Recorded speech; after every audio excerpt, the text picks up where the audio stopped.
बोल मेरे श्री गुरु महाराज की जय।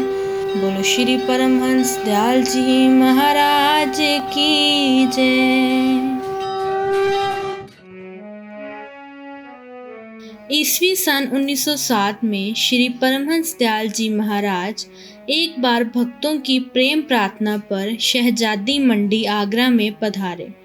आप वहां पर नित्य प्रतिदिन सत्संग वर्षा किया करते थे कि एक दिन आपके छोटे गुरु भाई स्वामी हर्षानंदपुरी जी महाराज आपके पावन दर्शन हेतु पधारे। आपने उनको प्यार से अपने आसन पर बैठाया।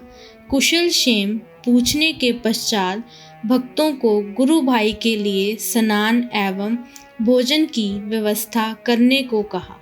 तत्पश्चात आपने गुरु भाई को संबोधित करते हुए पूछा, कहो भाई, लगभग 12 वर्ष हो गए हैं आपके दर्शन किए हुए, कहाँ रहे आप इतने वर्षों तक। इस पर स्वामी हर्षानंद जी बोले कि मैंने 12 वर्षों तक आसाम प्रांत में रहकर बमुश्किल एक सिद्धि प्राप्त की है। सिद्धि प्राप्ति की बात सुनकर परमहंस जी महाराज बोले, कौन सी सिद्धि, कैसी सिद्धि। स्वामी हर्षानंद जी बोले, यहाँ भक्तों के घरों में आपको क्या बताऊं। आज शाम को आप और हम यमुना के किनारे घूमने चलेंगे, वहीं पर दिखा देंगे, बताना ही क्या है। स्नान भोजन के उपरांत स्वामी हर्षानंद जी ने कुछ समय विश्राम किया और उसके पश्चात बोले, चलो महाराज जी घूमने चले। श्री परमहंस जी तो पहले ही हैरान एवं परेशान थे कि ध्यान योग का सीधा साधा मार्ग त्याग कर ये किस चक्कर में पड़ गए हैं। फिर भी गुरु भाई का मान रखते हुए बोले, चलो चलें। भ्रमण करते करते आप दोनों ताजमहल से लगभग 3 किलोमीटर आगे जाकर एक पेड़ के नीचे खड़े हो गए।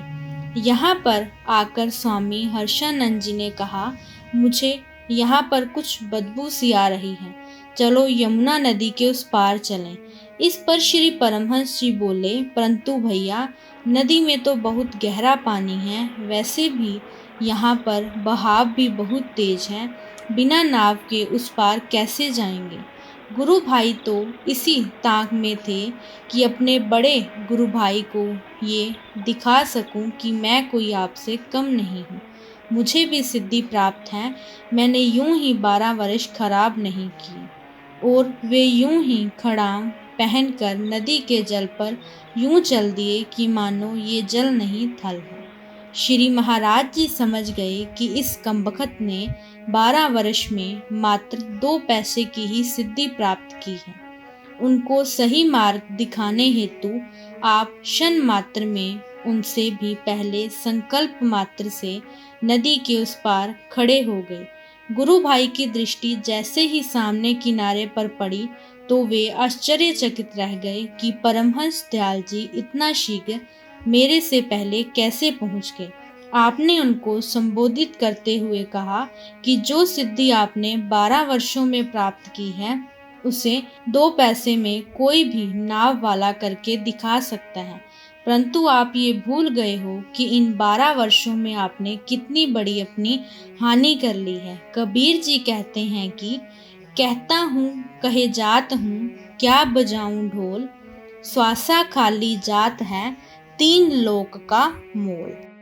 जब एक ही श्वास की कीमत 3 लोक के बराबर है और 24 घंटे में 21,600 श्वास आते जाते हैं, तो जरा हिसाब लगाओ कि बिना मालिक का भजन ध्यान किए आप एक ही दिन में कितना बड़ा नुकसान कर चुके हो। अरे भोले भाई, सच्चे नाम को जपने वाले साधक के इर्द गिर्द तो ना जाने ऐसी कितनी सिद्धियां हाथ जोड़े खड़ी रहती हैं। इसीलिए तो हम संत लोग अपने शिष्य को अनहद नाद सुनते समय बाईं ओर ना ध्यान देने के लिए कहते हैं, क्योंकि वहाँ से सदैव ही सिद्ध बीज मंत्रों का स्फुरन होता रहता है।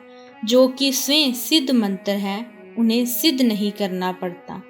काम तो वे मनोवांछित करते हैं, परंतु साधक की समस्त साधना विनिष्ट कर देते हैं। सच्चे साधक के लिए सिद्धि छाया की भांति होती है। जिस प्रकार से यदि कोई छाया को पकड़ने दौड़ता है तो वे छाया उसके हाथ नहीं आती, अपितु आगे ही आगे भागती जाती है। परंतु यदि कोई सूर्य की तरफ चलता है तो वह छाया उसके पीछे पीछे ही उसका अनुगमन करती चलती है।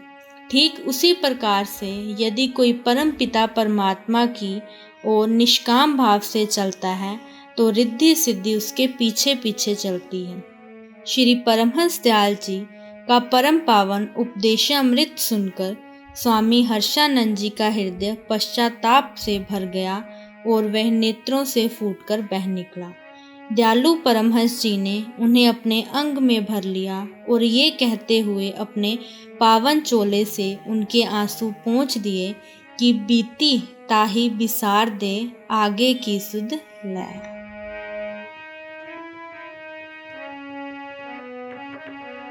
बोलो जयकारा बोल मेरे श्री गुरु महाराज की जय।